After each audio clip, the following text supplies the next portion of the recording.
Hi and welcome back to another episode of fingerboardTV. We're in the beautiful city Eindhoven, here in the Netherlands, and with me is Timo Lieben.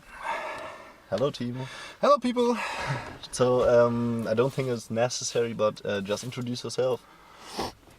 Hello, I'm Timo Lieben, owner of Berlin Wood Fingerboards, team rider of blackriver-ramps, team rider of Winkler wheels.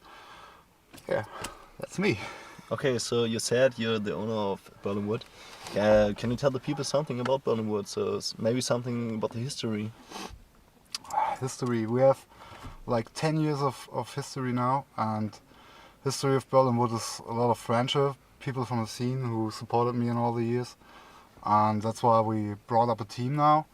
Finally, people waited a long time for it, and I'm so happy to make it happen now with the help of Black River. I guess history is like, I found a producer, we produced decks like 7 years, and then realized that there's a more amount of decks needed and a better production, so Black River built up a new production, completely new, in 2009. I guess that's the main part of the history of Berlin Wood. We had a lot of influences from other people, like Berlin Wood first engraved decks have been made from Flaki, stuff like that. A lot of friendships are involved in that, like I said before. So, and I think you were the first person to do graphics on a fingerboard.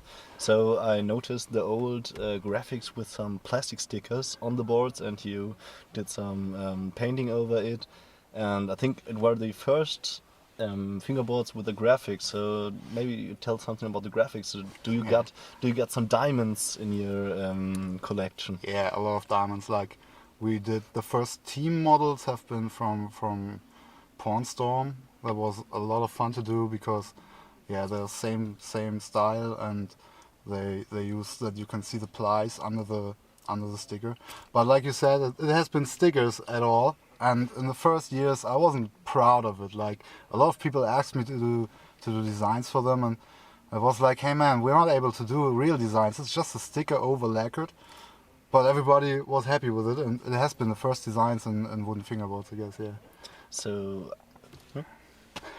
Thinking about diamonds, there are a lot of diamonds. The first ever done pro model was for Tobias Fieler. So I know this model because it was my first contest back in, I don't know, 2005 something, and it was in Braunschweig, and Tobias got robbed all of his fingerboards. So he showed me his new graphics. So look at these graphics, and 10 minutes later they were robbed. Fuck. So I think 10 fingerboards away. Shit. I can't remember the story. Shit. So now you know it. Not good. Maybe he doesn't tell you because he was ashamed. So Timo did the nice boards for me, and they were away. Thinking about I'm gonna contact him, and later perhaps we gonna make a reissue of that one. Would be so cool. So you even did a graphic for me back in the days, 2006. It was a graphic with some pumpkins on it. Do you remember? What, pumpkins? With pumpkins. It was like Halloween because I had this site fingerrock.de VU. Fuck yes. It was back in the days. It was a very crappy site. Yes. And you did a pro model for me because I asked you, and it had some bloody fonts on it. And there were pumpkins and all that stuff. You'd think as a 16 years old, would be very cool if it would be on a fingerboard. So nice. Yeah, the good thing on that time was that I was able to print those foils on myself on a normal printer at home. So I could do every wish everybody was asking me, so it was easy to do. Nowadays it changed a little bit. We have better quality designs, but we are a little bit limited.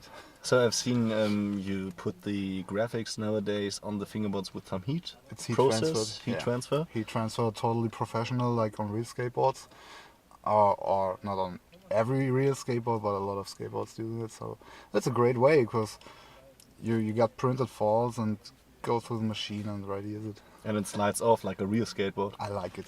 I love it. It's like those stickers in the time. I don't know. They didn't roll off. It was just like the edges were worn off, and you can just peel it off after the time. And nowadays designs really scratch off. It's like cool. Okay, and you already mentioned you moved to Schwarzenbach recently. Why did you move from the nice city of Berlin to Schwarzenbach? So no hate, but it's small. It's a difference, like, I don't know, like day and night. Berlin is a huge city, and I love to grow up there. I have a lot of friends there, a lot of other hobbies, yo-yo friends and stuff. But it was, for me, I was dreaming of it all the years, and I guess it has to be in this time. Black River offered me to start a complete new production, professional production, where I could be influenced more like before, and it just sounded great. But in that moment, I realized, okay, I have to move from Berlin.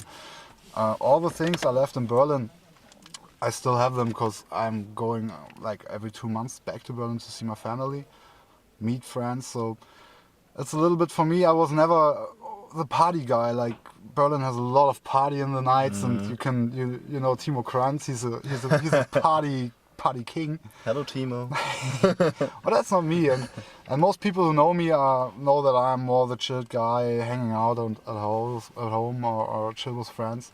So Schwarzenbach is really the best place for me. I feel like you're limited to your life. Like, there's only one Edeka you can go to shop, but you're arranged with it. It's like there's a lot of silence around you, a lot of forest and green, and that's something I missed in Berlin. And you even live in a shared flat with other fingerboarders. Yeah, we're the first house of fingerboarders, I guess, in the world. It sounds And like House of Horrors. it's funny because me and Winkler talked about it years ago, how cool that would be to move together, and yeah, no, finally we done it.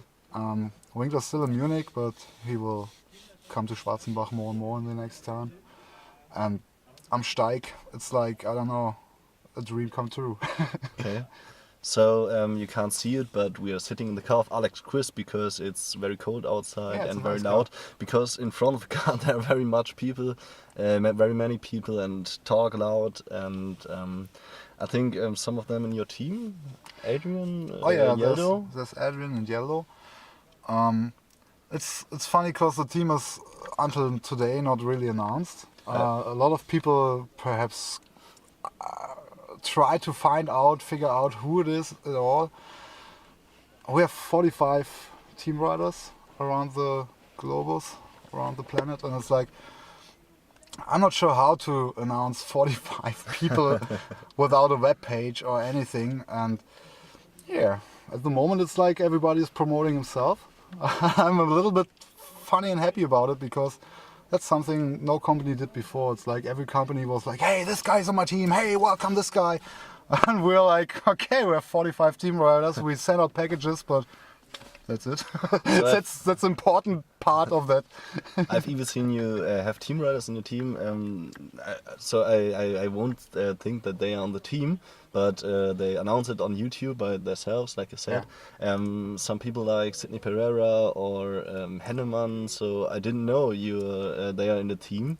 So do you got some, or how do you pick the people you Yeah. take to the team? There's one team rider who's not a team rider. That's so funny, huh? Now, there's one person in the world I'm not sponsoring. Me and Black River were discussing a lot of it, and that's someone I never met in life before. For me and for the whole Berlinwood team, it's all about people I know for years. Sidney Pereira, I met him live in Andover.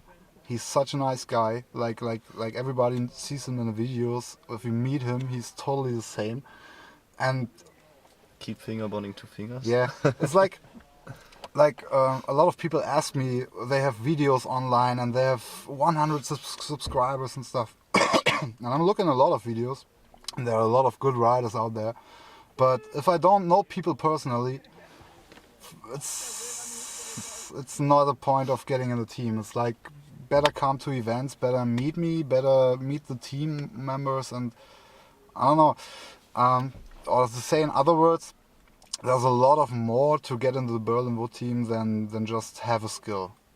Perhaps it's more about being someone in the scene, being a nice guy, being some kind of where small people can look up to. Have some personality. Yeah, that's it. And I guess that's how a lot of team riders came to Berlinwood or were chosen from me. where nobody was thinking about, like Henneman. He's someone I know Henneman for years now, but he's always somewhere in the back and not really supported, not really often in the videos. And I met him in Rust this year. Well, last year. Last year, it's last year when we have been on Süddeutschland tour. And I just realized that he has skills, but he's also a very nice guy. And the kids, he was the whole day around the kids, trying to make tricks with them, trying to film with them. I realized, wow, this guy is really someone people can look up to. Why nobody noticed it before? So I talked with him, and he was like, "Oh wow, at Berlin Wood, it would be such an honor." I'm stoked. That was the most answer I got in the last 2 months. Like, "Oh yeah, that would be so awesome." So yeah, everybody you ask is like, "Would be great." Okay. I'm happy to get all the support from other people. Okay.